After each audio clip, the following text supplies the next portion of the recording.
il y a ici, cassage des bas, on remonte, order block. Je vous demande, les amis, quand on a un swing de H4 et qu'on casse ses bas, on revient ici, on a une force de D1. C'est bon, vous suivez jusque-là. Maintenant, regardez bien. Est-ce que ça, c'est véritablement une FVG? Personnellement, je doute. Pourquoi? Parce que si tu regardes bien, oui, il y a un gap. Mais qu'est-ce qu'il me faut avant le gap? Il me faut des corps. Il me faut au moins un corps qui fasse 0,3 ATR.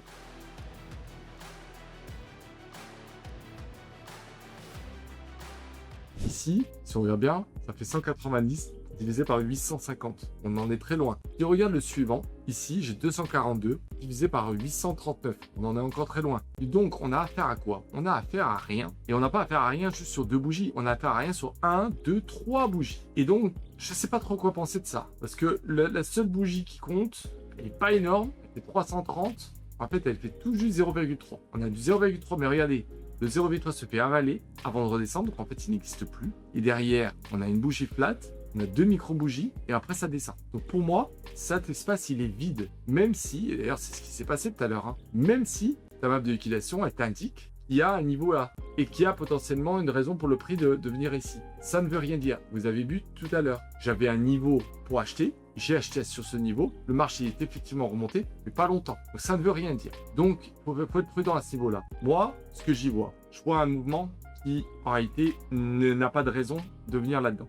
Il n'y a rien. Ok, à partir de là, je vois donc que si j'ai pas une force de D1, j'ai une force de H4. On est bien d'accord? Quand on remonte là, il n'y a pas d'order block, donc on vient tester rien. On a une force de H4. H4 qui casse les balles une fois de D1, qui remonte sur quelque chose qui n'a pas d'order block d'origine, donc on perd une fois de force. Une fois que j'ai dit ça, regardez, le marché redescend. Il fait un cassage de structure. Alors, et que ce cassage de structure, il est propre, avec un swing identique. Et là, il y a un order block. Imagine. Alors, qu'est-ce qu'on va dire ici? Eh bien, qu'on a affaire à un jeu de D1. Parce que le marché est remonté, il n'y avait pas d'order block, donc il est propre. Il descend, il remonte, et il vient donc du coup, si ça c'était une force de D1, le mouvement continue. Tu vois, swing de H4, cassage des bas, force de D1.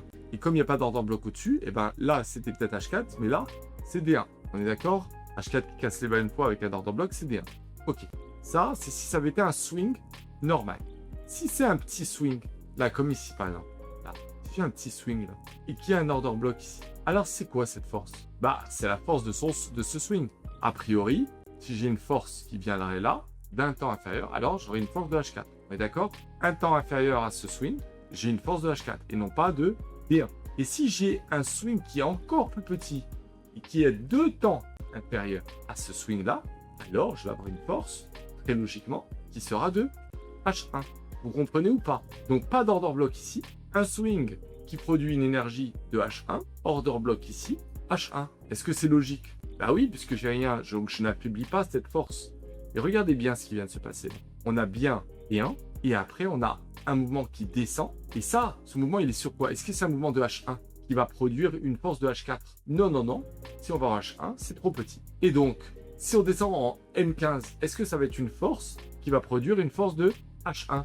Eh bien, on descend à nouveau en M15. Et là, en M15, qu'est-ce qu'on voit? On voit que c'est un swing de M15. Vous le voyez? Regardez. Hop. 824. 824. Alors, c'est pas un swing de M15, pardon, excusez-moi. C'est un swing de M30. C'est pas grave. C'est à peu près pareil. Et regardez. Order block d'origine. Voilà. On est dans un swing de M30 qui a cassé les bas une fois. Donc, on est sur une force de H2 à ce moment-là. Ok? On tape là. Le marché remonte, redescend. Et maintenant vient taper une force de H1. Qui, force de H1, devrait remonter sur une force de H2. Voilà. Alors attends, on va vérifier H2 ou H1. Logiquement, ça devrait être H1. 338, ça fait 337. Et, oui, 1000. Oui, c'est ça. À peu près. 1018. Et donc on est bon. Donc là, en fait, là, ça fait quoi? Ça fait un order block en H1. C'est un swing de H1. Ah, j'avais pas vu ça. J'avais pas vu venir celui-là. 1025. Attends, vérifier. 336. Ouais, ça, 1008. Donc, on est bien sur un swing de H1. Donc là, order block là-haut. Et c'est loin. Il me faudrait que le marché s'arrête ici. Pour bien faire. Je vais descendre sur un M30 pour voir s'il n'y a pas un order block. Non, il n'y a rien. Ici, j'ai une 5 barres. 30. Okay. Et ici, je descends encore. Et je vois une sorte de base, accélération. Alors, logiquement, je ne dois pas le regarder sur ce time frame là. Je dois le regarder en H1. Et en H1, ça veut dire quoi? Ça veut dire qu'on a une force de H4. On est donc H1 qui va monter pour aller chercher H4 et ensuite qui va redescendre. Oui, mais le problème, c'est qu'on n'a pas fait de contre-swing. Donc H1 ne peut pas aller H4. Sauf que si, c'est quoi cette zone, les amis? C'est quoi cette zone? C'est une zone à polarité 505 divisé par 336. Ok, très bien, parfait. Ça, c'est une zone épaisse, les amis. Polarité négative, mais zone épaisse, polarité négative, on perd qu'une fois de force. Zone normale, polarité négative, on perd 2 fois de force. Donc là, on ne perdra qu'une fois de force.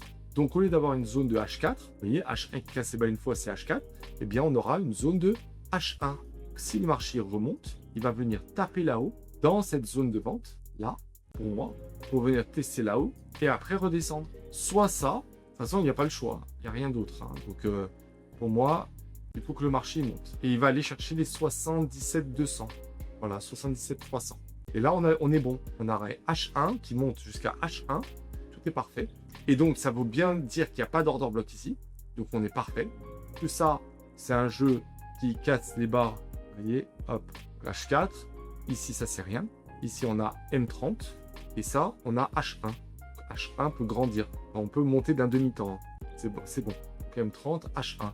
Et là, ça fait normalement un order block H1 qui casse les bas une fois. Ça fait un order block de H4, puisqu'il n'y a pas de liquidité au-dessus. Sauf que, ici, j'ai une zone. Donc, on perd une fois de force, on devient H1. Je vais quand même vérifier qu'il n'y a pas de liquidité au-dessus en M30. En M30, on a tapé dans l'order block. Donc, c'est bon. Il n'y a plus de liquidité. Voilà, les amis, vous savez tout. Vous savez où on va. On va monter là. De là, on redescend là. Et de là, on est bon. De là, je ne sais pas vous dire exactement, mais autour des 75 830, juste les sub 76 000. Et voilà. Et après, logiquement, on devrait avoir un swing. Vous voyez ce swing? C'est ça qu'il me faut, qui me manquait dans cette séquence. Vous voyez, j'avais ce swing-là. Il me manquait un swing d'une certaine taille pour pouvoir permettre le départ en contre-structure de ça. Parce que là, jusqu'à présent, j'avais rien. J'avais que des trucs minuscules. Donc ça marché, il ne peut pas monter. Il va se retrouver bloqué par un gros swing. La meilleure façon de pouvoir faire progresser le prix, c'est de le faire sweeper et ensuite faire casser les hauts.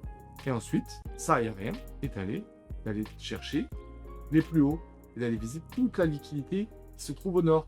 Comprenez?